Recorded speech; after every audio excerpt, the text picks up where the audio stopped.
গত 15 বছর তো আমরা শুনছিলাম অনেক কিছু, অনেক নাকি শক্তিশালী। এইবার তো প্রমাণিত হয়েছে যে বেঈমানের শক্তি কলিজার মধ্যে বলতে কিচ্ছু নাই। এজন্য ইনশাআল্লাহ বাংলাদেশের জমিন থেকে আমরা বলি, আমার দেশের নওজওয়ানরাও লাগলে এইবার আর তোমরাও পারবা না ইনশাআল্লাহ। দেশ আমার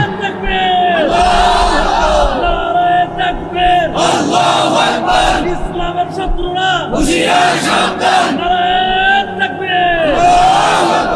এজন্য ইনশাআল্লাহ আমরাও রাজি। আমরা কোনো আপোষ না, জিহাদ বলেন, আপোষ না জিহাদ, আপোষ না জিহাদ।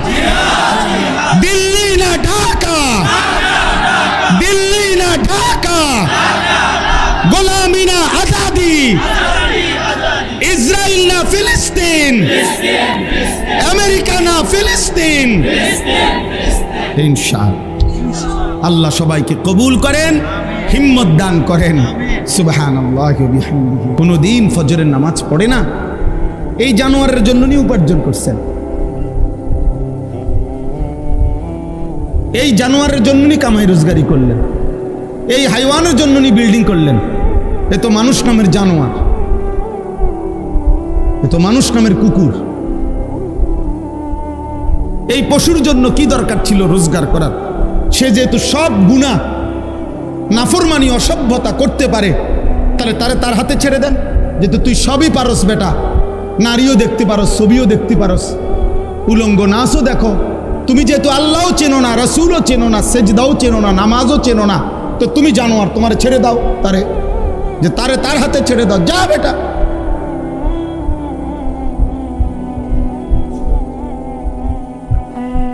না, সব হে পারে।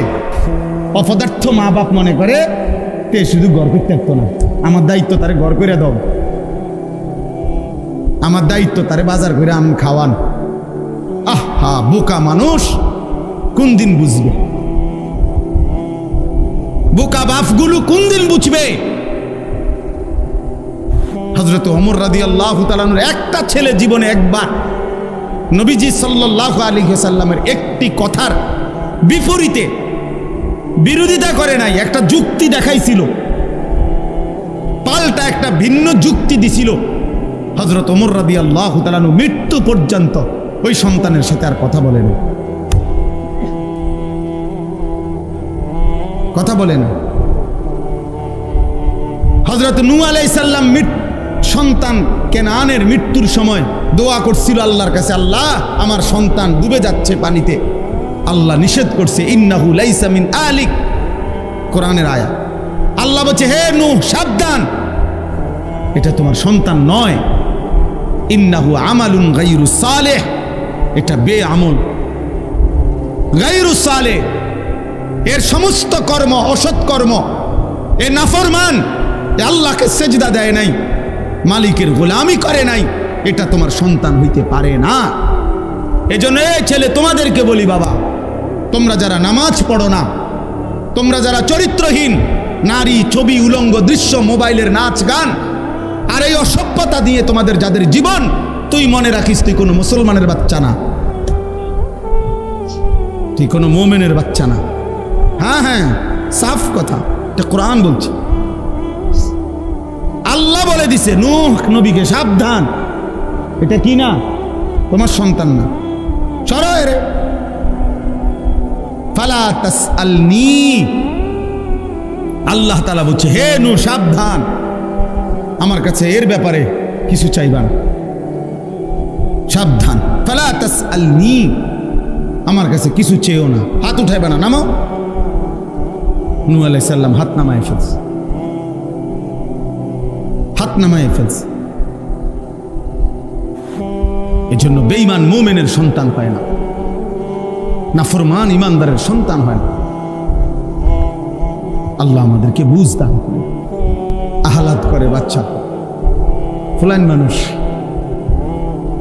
ছোট মানুষ কান্দে, কানলে কি ছোট মানুষ কি কানলে মরে যায়? কানলে কি কোনো মানুষ মারা যায়? শুনছেন আপনি? তো কানতে কানতে বাচ্চা একসময় ঠান্ডা হয়ে যায়, একসময় সে বোঝে এটা আমারে দিবে না। এটা আমার জন্য না। তখন সে ঠিকই খানাও খায়, ঘুমও যায়। আহ্লাদের কাছে, শাহওয়াতের কাছে, দিন বহির্ভূত আগ্রহের কাছে যখন একবার কেউ হার মেনে যায়, তো এই সন্তান আর কেউ কন্ট্রোল করতে পারে না। ধীরে ধীরে একদিন সে চরিত্রহীন হয়ে বাবা মা বংশ সবার ইজ্জত ভুলে যায়।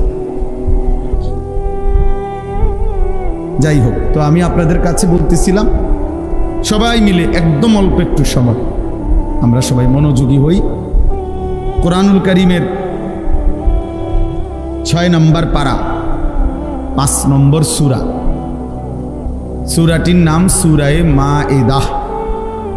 এই সূরার 27 নম্বর আয়াত আমি তেলাওয়াত করেছি। এই একটি আয়াতকে সামনে রেখেই সামান্য কয়েকটি কথা আমি আরজ করতে চাই। সবার কাছে অনুরোধ, প্রিয় ভাই ছেলেরা, তোমাদের কাছে অনুরোধ, বাবা কারো যদি দুষ্টামি করতে মন চায় চলে গেলে ভালো ভাই, কিন্তু আল্লাহর ওয়াস্তে আলাদা আলাদা মোবাইল না টিপ্পা, কোরআনুল কারীম থেকে অল্প একটু কথা আমরা দিল দিয়ে শুনি। এতে সবার ভালো হবে, আমারও ভালো, আপনাদেরও ভালো, সবার জন্য ভালো। জীবনের 24 ঘন্টা সারাক্ষণ খামখেয়ালি করা, হায়াতের সব টাইম অবহেলায় গাফলতে শেষ করা, এটা বুদ্ধিমানের কাজ না। এটা একজন সুস্থ স্বাভাবিক মানুষের পরিচয় না। মানুষ বিবেকবান হয়, মানুষ বিচক্ষণ হয়, মানুষ গন্তব্য চিনে, মানুষ ভালো মন্দ বুঝে। আল্লাহ তাআলা কোরআনুল কারীমের মধ্যে বলছেন, ওয়ালাকাদ কাররামনা বনি আদম, আমি আল্লাহ আদম সন্তানকে, বনি আদমকে, মানুষকে সম্মানিত করেছি। ওয়া হামালনাহুম ফিল বাররি ওয়াল বাহর, জলে এবং স্থলে সর্বত্রই আমি বনি আদমকে প্রাধান্য দিয়েছি। অর্থাৎ মানুষই প্রকৃত অর্থে সমস্ত সৃষ্টির মধ্যে শ্রেষ্ঠ, সব বিবেচনা, সব আলোকে। তাইলে এই শ্রেষ্ঠত্ব আকলের কারণে, বুদ্ধি, বিবেক, বিবেচনাবোধ এর কারণে, আর নাই তো হাত, পাও, চোখ, নাক, কান। এটা তো অন্যান্য প্রাণীরও আছে। খানা, খাদ্য, খাবার, পেশাব পায়খানা, ঘুম, যৌন চাহিদা পূরণ।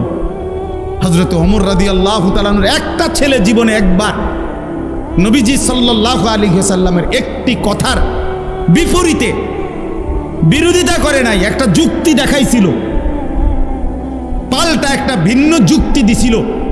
হযরত ওমর রাদিয়াল্লাহু তাআলা আনহু মৃত্যু পর্যন্ত ওই সন্তানের সাথে আর কথা বলেন,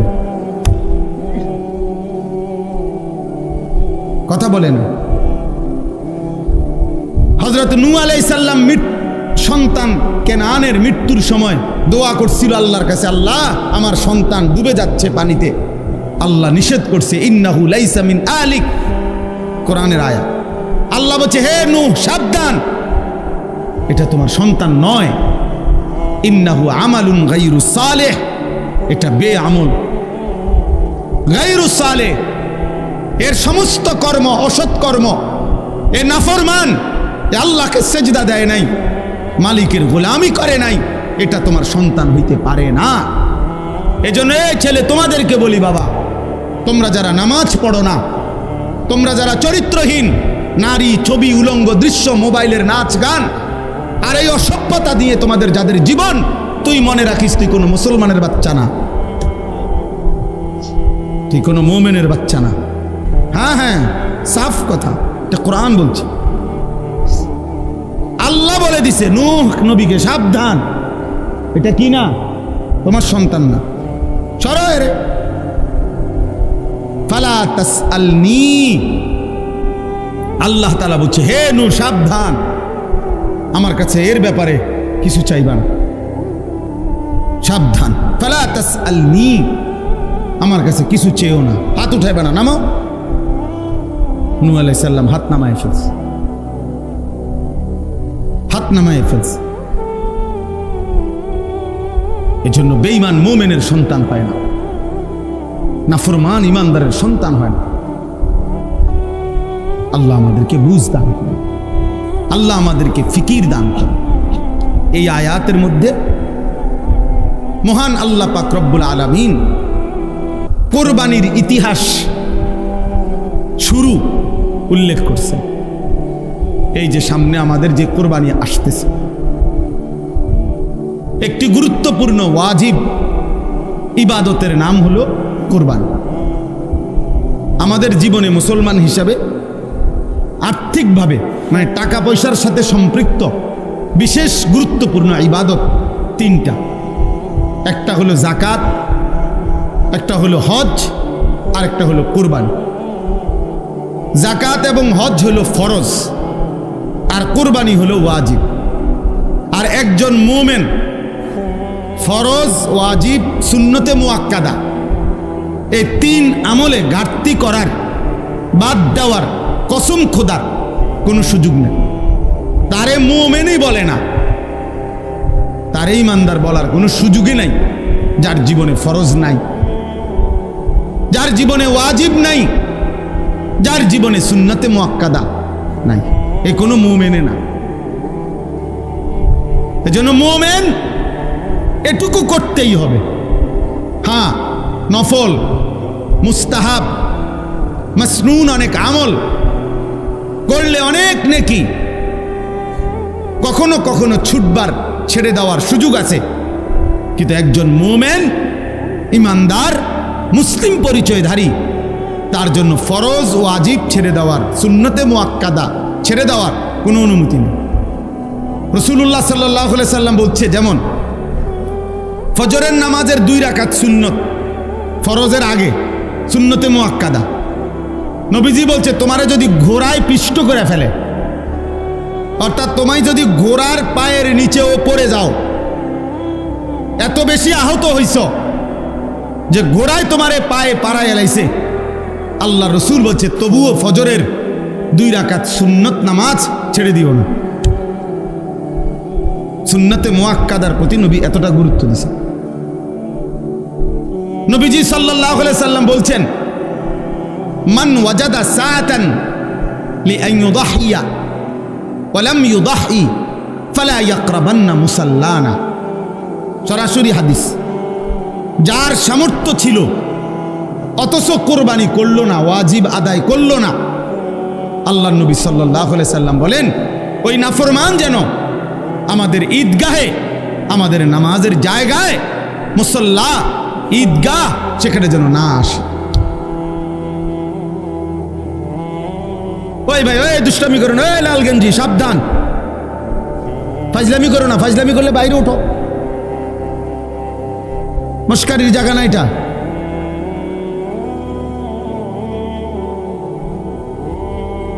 হ্যাঁ, 24 ঘন্টা জিন্দিগি যাদের খামখেয়ালি, তাদের জীবন কখনোই থামে না। কি আল্লাহর ঘর, কি আলেম, কোন জায়গায়, কি মসজিদ, কি জুমা, আহা, যে শাহওয়াতের কাছে বন্দী হয়ে যায়, নফসের কাছে যে বন্দী হয়ে যায়, শয়তানের হাতে যে বন্দী হয়ে যায়, বন্ধু, তার পরিবর্তন বড় কঠিন হয়, বড় কঠিন। হাদিসের মধ্যে আছে, নবী সাল্লাল্লাহু আলাইহি সাল্লাম বলছেন, কিছু মানুষের দিল আছে এমন যাদের অন্তর কাল কুজে মিরবাদান, না না না না, পানি খাওয়ার জন্য, এটা জিনিস দেখাবার জন্য। এই যে এইটা মনে করেন গ্লাস, এরকম, অর্থাৎ যেই গ্লাস, যেই মগ, যেই জগ উল্টানো, একদম উল্টাইয়া রাখছে। নবীজি সাল্লাল্লাহু আলাইহি সাল্লাম বলেন, কিছু নাফরমানের অন্তর এমন হয়ে যায়, উল্টানো কলস, উল্টানো জগ, উল্টানো মগের মতো। ফলে আটলান্টিক মহাসাগরের পানিও যদি এইবার এইটার উপরে ঢালে, এটা পুরবে না, কারণ এটা তো উল্টানো। তো রাসূলুল্লাহ সাল্লাল্লাহু আলাইহি সাল্লাম বলে, লা ইয়ারিফু মারুফান ওয়া লা ইউনকিরু মুনকারান। আহা, বদনসিব তখন এমন হয়ে যায়, কোন নেক কাজ তার কাছে আর মনে পড়ে না, কোন গুনাহ থেকে বেঁচে থাকার আর তৌফিক হয় না। ওই জীবন তখন লানতের জীবন হয়, ওই জীবন তখন 22 রিয়াল। শয়তান তাকে তার গোলাম বানায়, একটার পর একটা গুনাহ। একবার মদ খায়, একবার বিড়ি খায়, একবার নারী দেখে, একবার জেনা করে, আরেকবার জেনার ছবি দেখে, আরেকবার মনে করেন একজনের ফাঁসাত লাত্তি দিয়ে লাইছে, আরেকজনের কোপ দিয়ে লাইছে, আরেকজন আরেক রাস্তার মেয়ের পিছনে পিছনে ঘুরতেছে। মানে পাগলে কি করে তার আর কোনো কি নাই, জীবনের কোনো সিরিয়াল নেই, হায়াতের কোনো আর কি নাই, কিছুই নাই।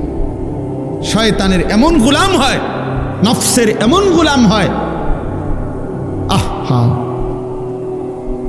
জীবন তখন আর কোনো কিছুতেই লজ্জাবোধ হয় না, লজ্জাবোধ হয় না। অনেক ছেলে পেলে দেখেন, মসজিদ দেখা যায়, নামাজ হইতেছে, মসজিদের পাশে রাস্তার পাশে দাঁড়াইয়া জানোয়ার মুসলমানের বাচ্চা অনবরত মোবাইল টিপতেছে, হাসতেছে, লাথি দিতে আছে, ওইতের চুল ধরে টানতে আছে। আহা, হায় হায় হায়, কে তারে আল্লাহ ভুলাইয়া দিল, কে তারে নামাজ ভুলাইয়া দিল, কে তারে জীবনের তরে জাহান্নামের রাস্তা দেখায় দিল। ওহো, আফসুস, আফসুস ওই জীবনের উপর। তো এই জন্য বললাম ভাই, আল্লাহ নবী সাল্লাল্লাহু আলাইহি সাল্লাম বলেন সে যেন আমাদের মুসল্লাতে না আসে, অর্থাৎ ওয়াজিব কোরবানি ছেড়ে দেওয়ার কারণে নবীজি এত বড় ধমক দিছে। তাহলে ওই যে সুন্নতে মুআক্কাদার উদাহরণ দিলাম, নবীজি বলছে যদি ঘোড়ায় তোমারে পিষে ফেলে তবুও সুন্নতে মুআক্কাদা ছেড়ো না। আর এখানে বললেন ওয়াজিব ছেড়ে দিলে তুমি নাফরমান, আমাদের সাথে নামাজ পড়তে আইসো না। এবার আসেন হজ, একটি ফরজ ইবাদত হজ। আল্লাহ নবী সাল্লাল্লাহু আলাইহি সাল্লাম বলেছেন মান লাম ইয়ামনাহু মিনাল হজ্জি হাজাতুন যাহিরা আও সুলতানুন জায়ের আও মারাদুন হাবিস ফামাতা ওয়া লাম ইয়াহুজ্জা ফালিয়ামুত ইনশাআ ইয়াহুদিয়ান ওয়া ইনশাআ নাসরানিয়ান। নবীজি বলেন তিনটি কারণ ব্যতীত সামর্থ্য থাকার পরেও যে হজ না করে মরে গেল, তিনটি কারণ।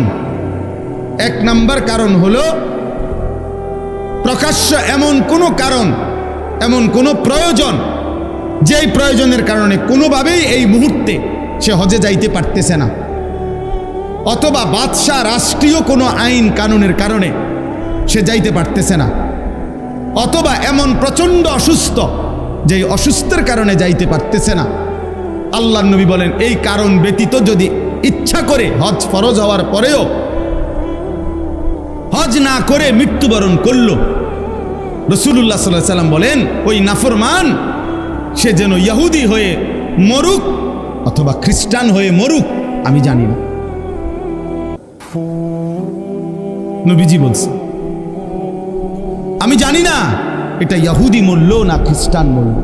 আহা, নবী যদি বলে এই কথা তো সুপারিশ করবে কে?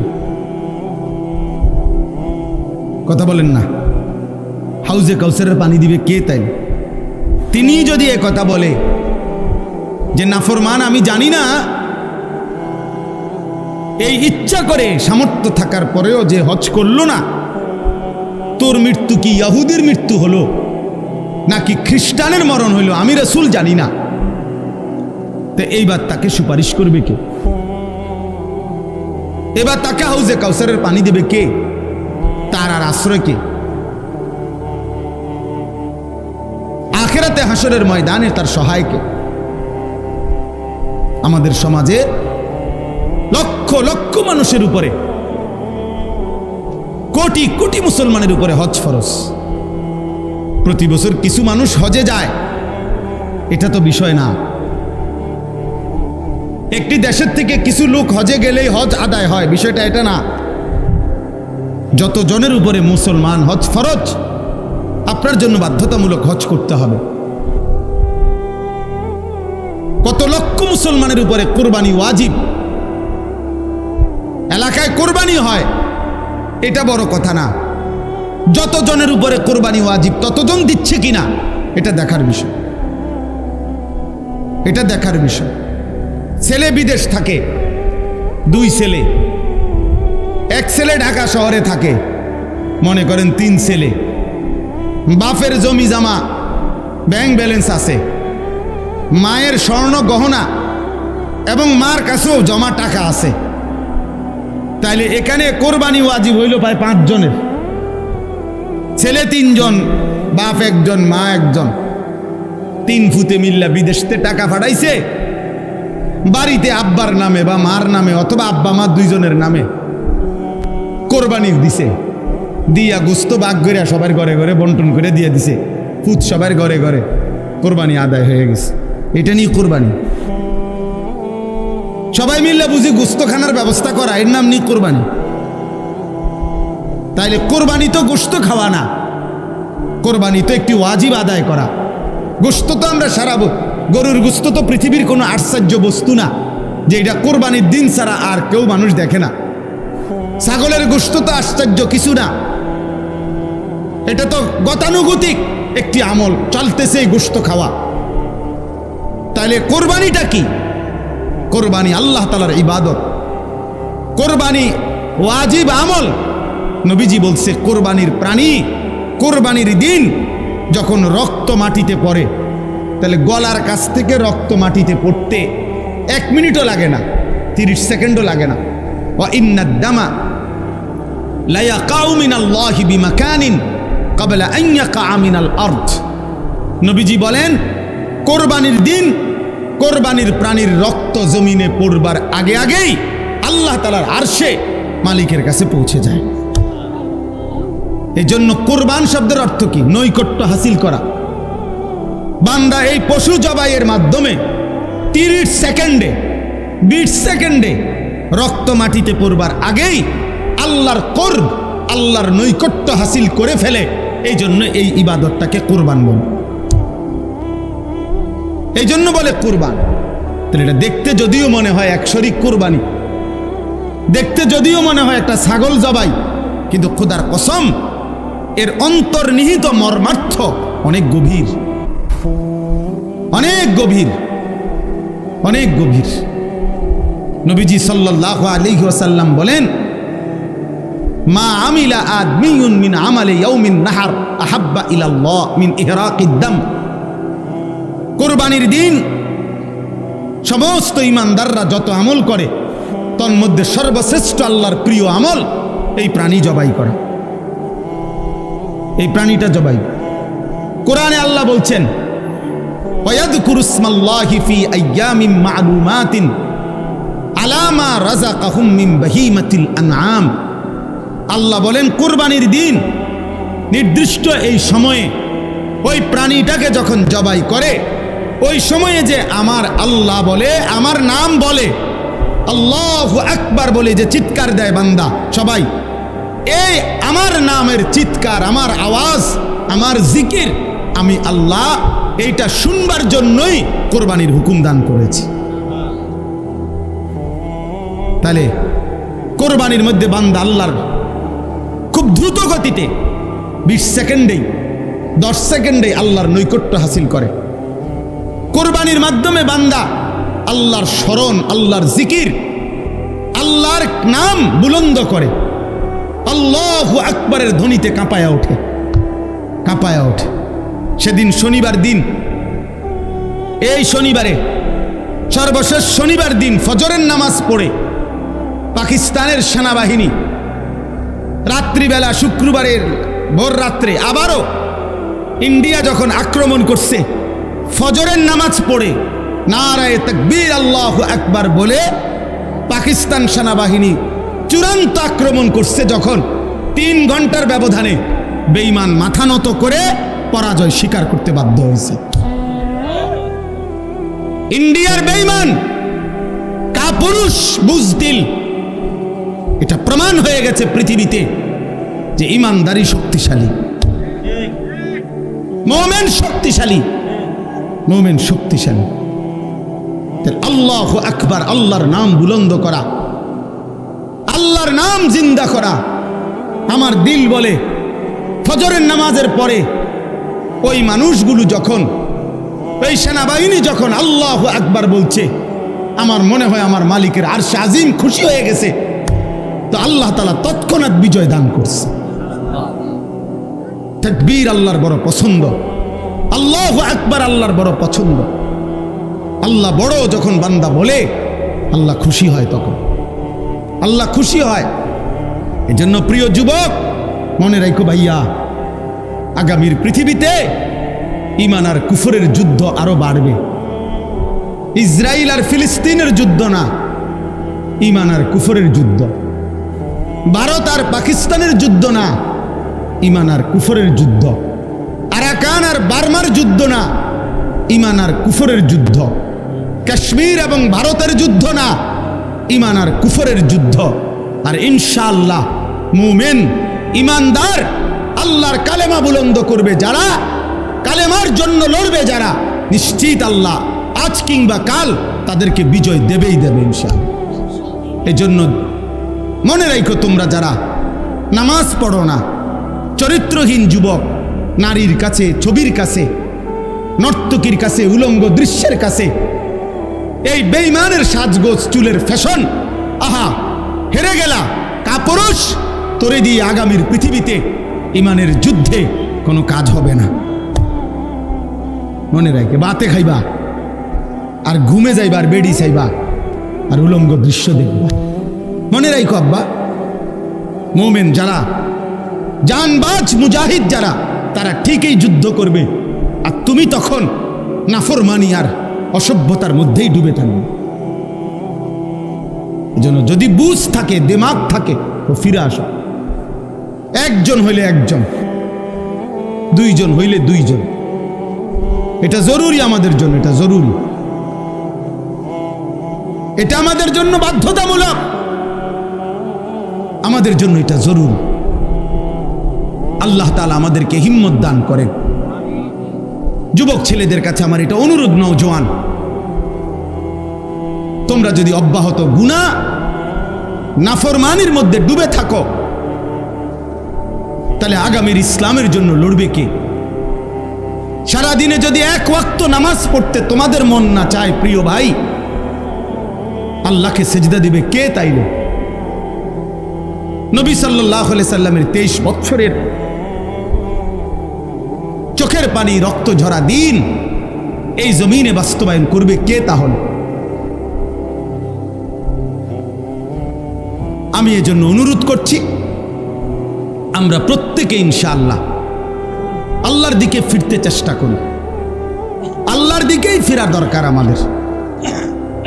ছেলেরা, আমি তোমাদের কাছে অনুরোধ, বাবা, তোমাদের যাদের চুল বেঈমানের মতো, তোমরা এই চুল সমান করো।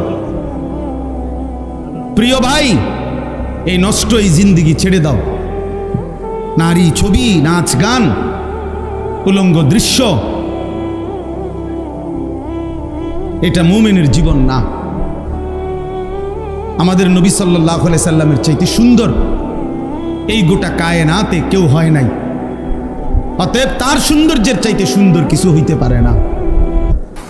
তো আমার বলার উদ্দেশ্য হলো এই কথাটা, এই কুরবানি একটি ওয়াজিব ইবাদত, হজ ফরজ ইবাদত, যাকাত ফরজ ইবাদত।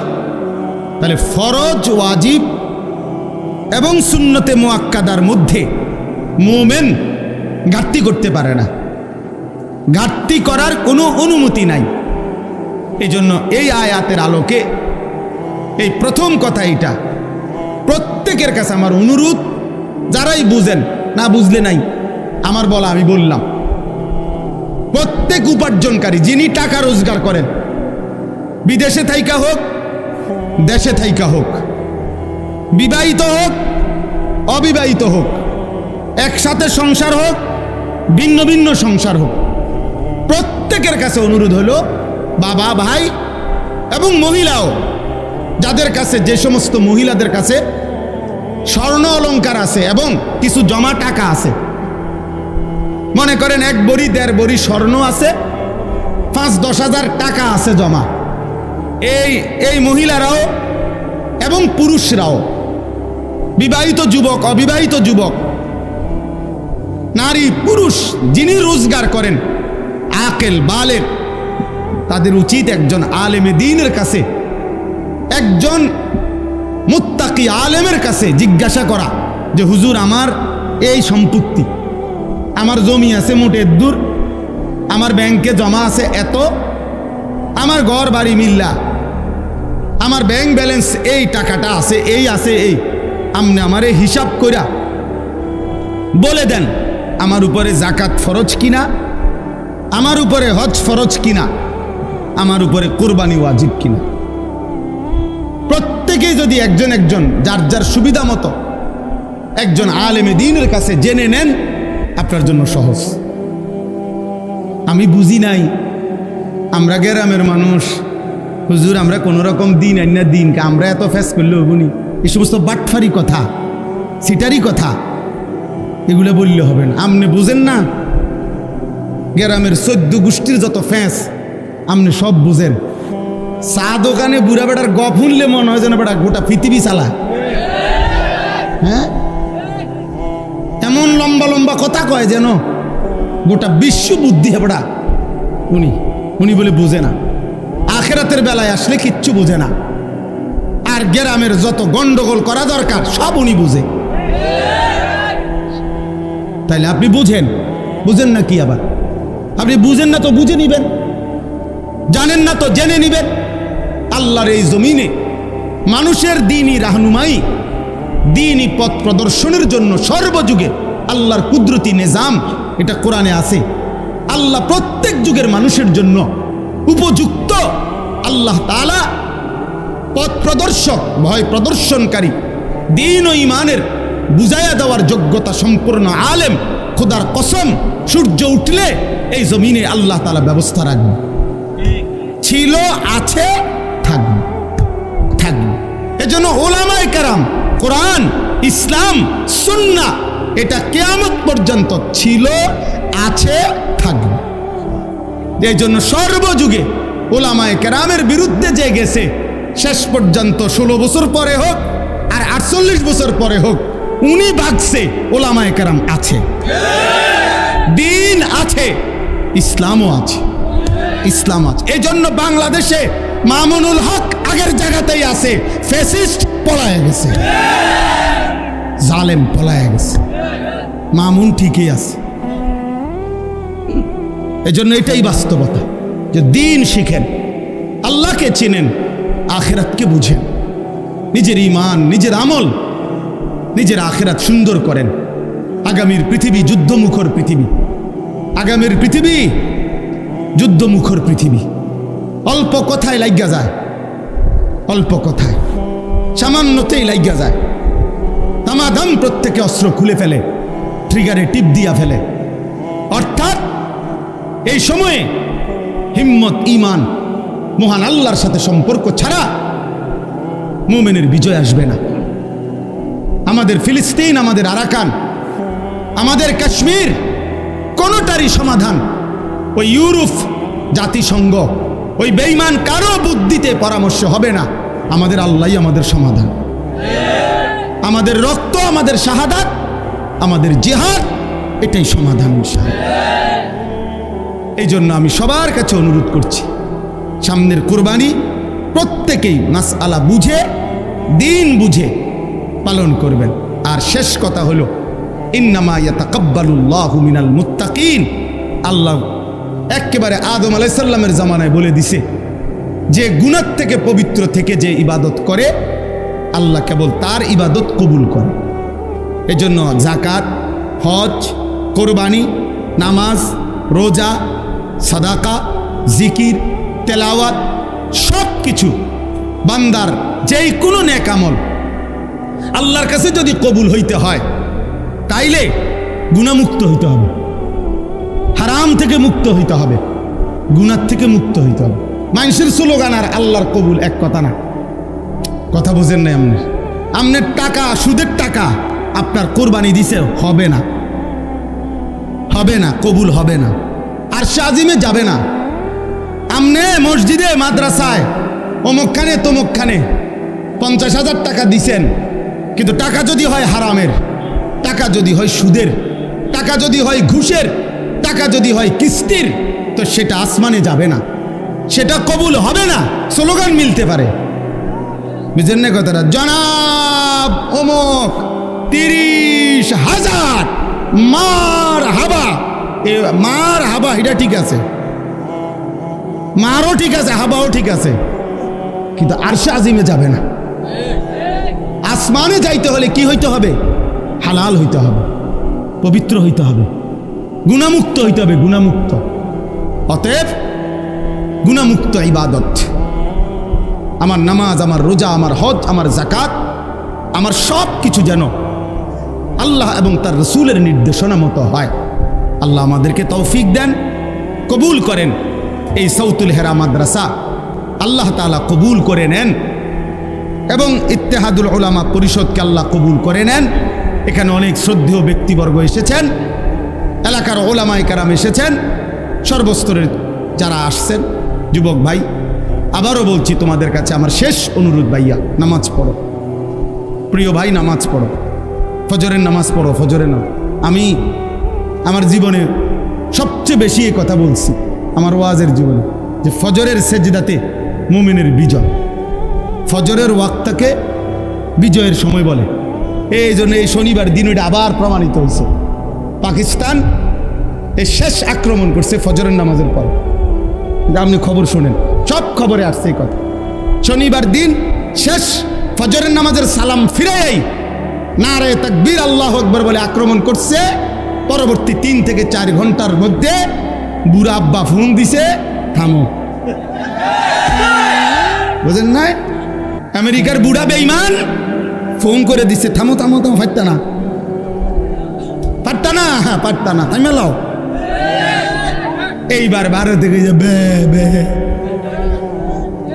হ্যাঁ গত 15 বছর তো আমরা শুনছিলাম অনেক কিছু, অনেক নাকি শক্তিশালী। এইবার তো প্রমাণিত হয়েছে যে বেঈমানের শক্তি কলিজার মধ্যে বলতে কিচ্ছু নাই। এজন্য ইনশাআল্লাহ বাংলাদেশের জমিন থেকে আমরা বলি, আমার দেশের নওজোয়ানরাও লাগলে এইবার আর তোমরাও পারবা না ইনশাআল্লাহ। দেশ আমার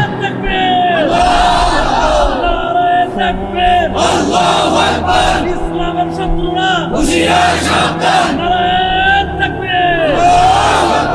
এই জন্য ইনশাআল্লাহ আমরাও রাজি। আমরা কোন আপোষ না, জিহাদ বলেন, আপোষ না জিহাদ, আপোষ না জিহাদ।